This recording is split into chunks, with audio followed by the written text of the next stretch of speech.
Robert को खत्म करने के लिए बोला था और तूने इन सबको पकड़ लिया। कौन है ये लोग?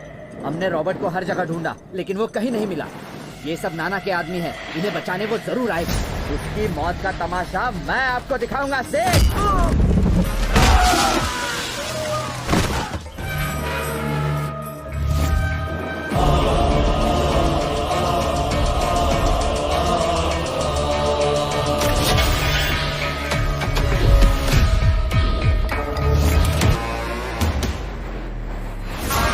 कौन है बे तू?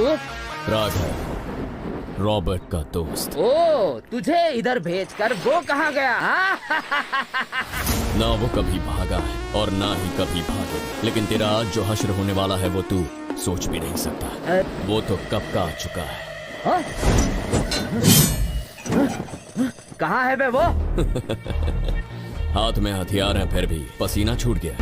मारो!